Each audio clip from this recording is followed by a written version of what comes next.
Welcome to the deep dive. We take complex topics, stacks of info, and boil it all down to what you really need to know. Cutting through the noise straight to the insights. Exactly.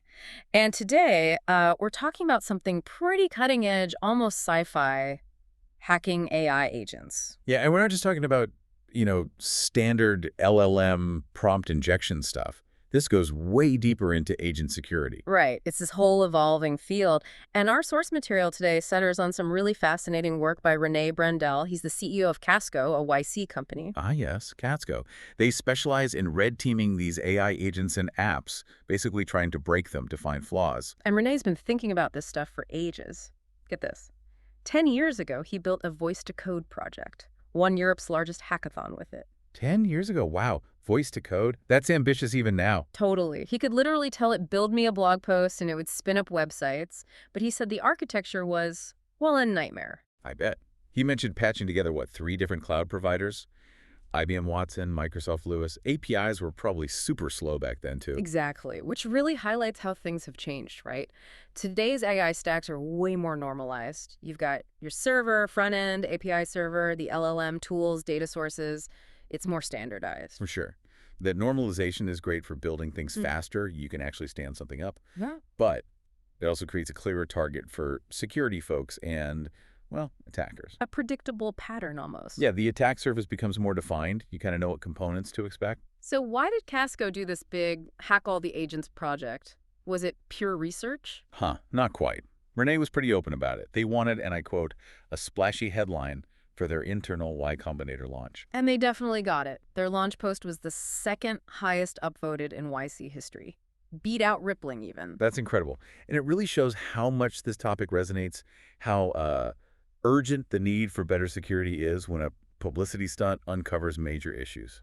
So their method was pretty intense. They took 16 live agents from the YC Spring 2025 batch. Right, live agents, not just theoretical ones. Set a 30-minute timer for each agent and just went at it, analyzing system prompts, figuring out what tools the agent had access to. Like, can it access data? Can it run code?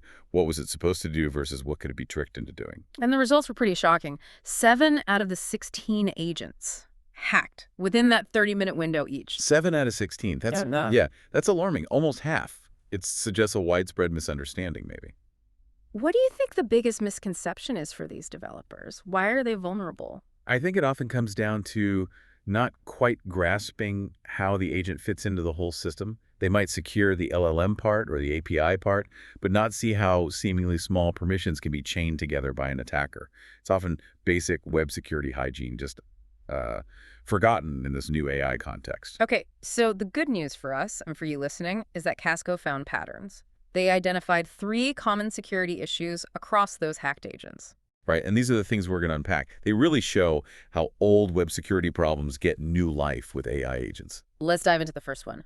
Cross-user data access. You might know it as IDOR, a insecure direct object reference. Exactly. IDOR. It's a classic web vulnerability, really.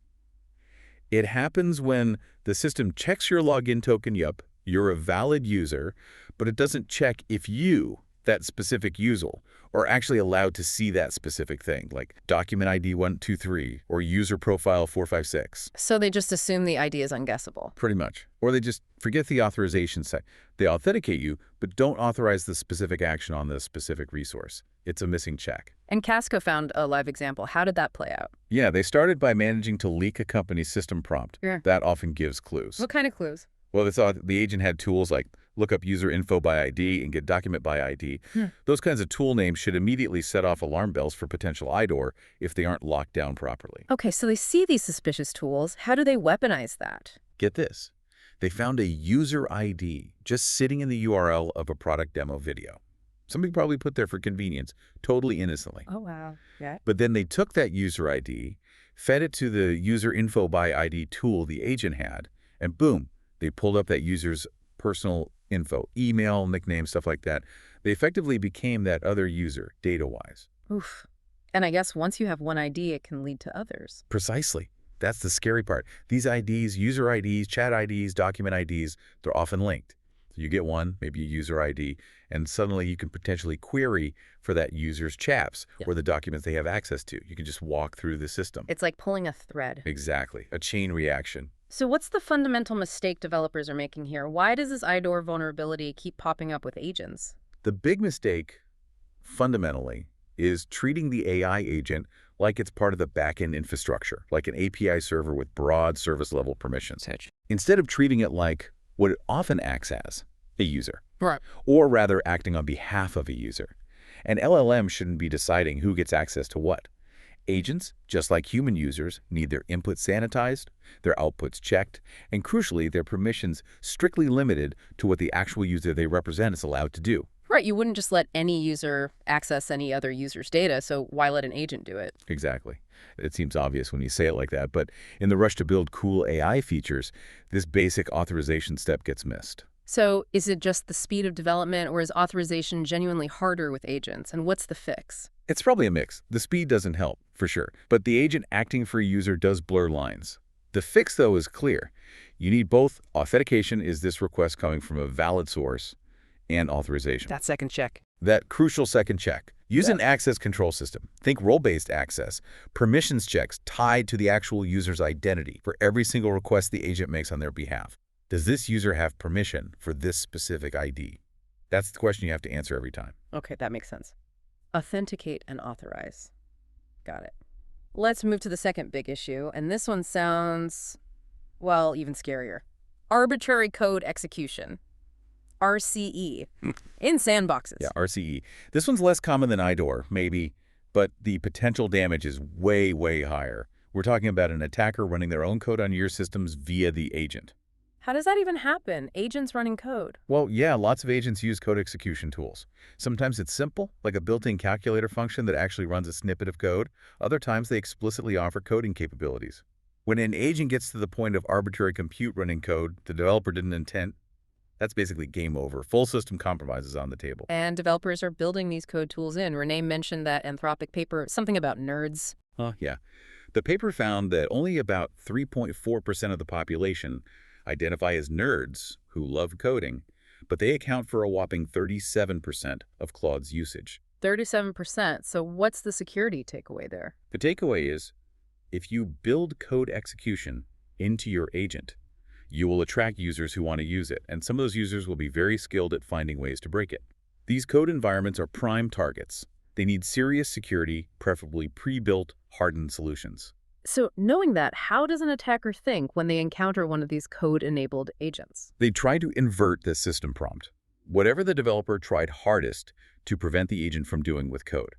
That's exactly what the attacker will try to achieve. Find the loophole in the restrictions. Precisely.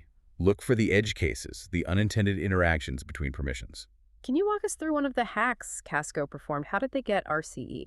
Okay, so in one case, they found an agent that was supposed to be restricted. Only Python code, certain function calls blocked, limited file access. Seemed okay on the surface, but it had permissions to do two seemingly small things.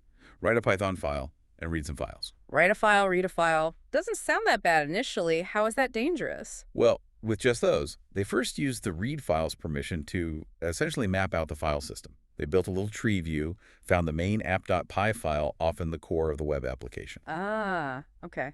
Reconnaissance. Exactly. Then they discovered there were also hidden API endpoints for write file and execute file.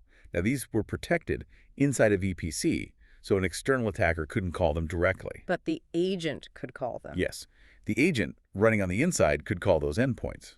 So they used the agent's write file permission to overwrite the app.py they'd found.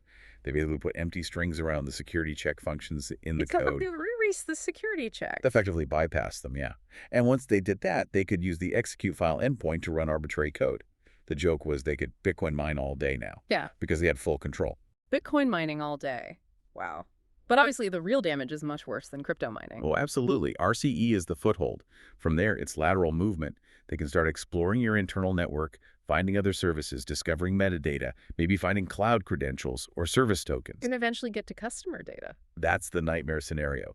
They could potentially query your production databases, like BigQuery, and exfiltrate huge amounts of sensitive customer data.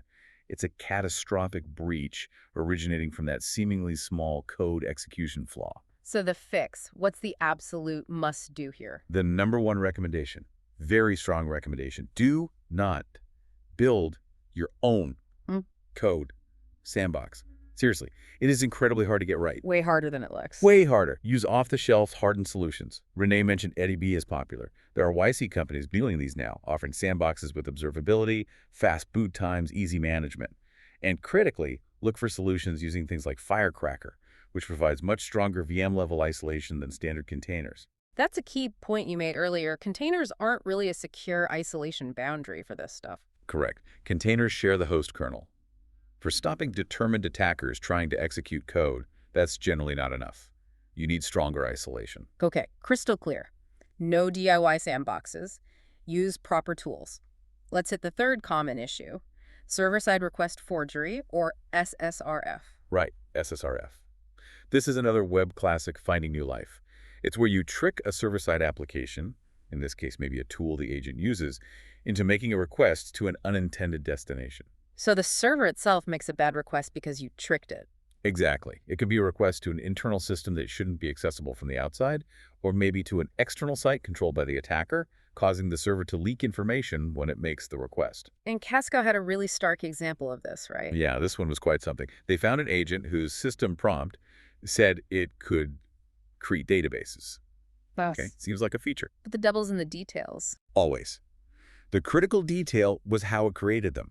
It pulled database schemas from a private GitHub repository. Private repo, so it must have credentials. Exactly. Yeah. It implies the system is using Git credentials somewhere to fetch that schema from the private repo. Now, the GitHub URL it used was just provided as a string input to the tool. Ah, I see where this is going. The attacker controls the string. Bingo. So the attacker just set up their own malicious Git repository, let's say at badactor.com/uptest.git, and told the agent, hey, create a database using the schema from this URL. And the agent just did it. The agent's tool likely just took the string and made a GET request. But because the request went to the attacker server, the authorization header containing the real sensitive Git credentials got sent to the attacker. Oh my God, so they leaked the credentials needed to access the real private code base? Precisely. With those leaked credentials, the attacker could potentially download the company's entire private source code. Total IP theft stemmed from the agent trusting a user-provided string for a URL. That is terrifying, and it feels like we're circling back to a core principle again here. We absolutely are. So many of these issues, SSRF included, hammer home the fundamental importance of basic web application security hygiene. Sanitize your inputs. Validate everything. Don't trust user-provided data, especially when it controls where your server makes requests or what code it runs. It's like web security 101, but somehow even more critical now with agents acting autonomously. It really is. These aren't necessarily new types of vulnerabilities, but AI agents provide powerful new vectors to exploit them, often at scale, and the potential impact is magnified. We're relearning old lessons in a much higher stakes environment. Okay, this has been incredibly insightful. Let's try and recap the absolute key takeaways for everyone listening. Sounds good. First, agent security isn't just LLM security, it's system-wide. You have to think about the whole stack, all the tools, all the interactions. Absolutely. Second, treat your agents like you treat your users from a security perspective. That means proper authentication, yes, but crucially, proper authorization and rigorous input and output sanitization. Don't give them keys to the kingdom by default. And third, maybe the loudest one today, do not build your own code sandboxes. Seriously, Renee called them intern projects that turn into nightmares. Use hardened, off-the-shelf solutions. Please, yes, save yourself the pain and the inevitable security breach. So wrapping up, there's this real tension, isn't there, between the amazing speed of AI innovation and the need for solid, sometimes slow-moving security practices. There really is. The convenience of letting an agent handle complex tasks is huge, but it can make us forget those foundational security principles. We abstract away the complexity, but also potentially the security checks. It means those basics, input validation, authorization, secure defaults, are more vital than ever, even as the tech gets more advanced. A powerful reminder. Build amazing things, but build them securely. Couldn't say it better. And, if you're thinking about how to find these issues proactively, Casco's whole model is building an AI agent that attacks other AI agents, kind of meta.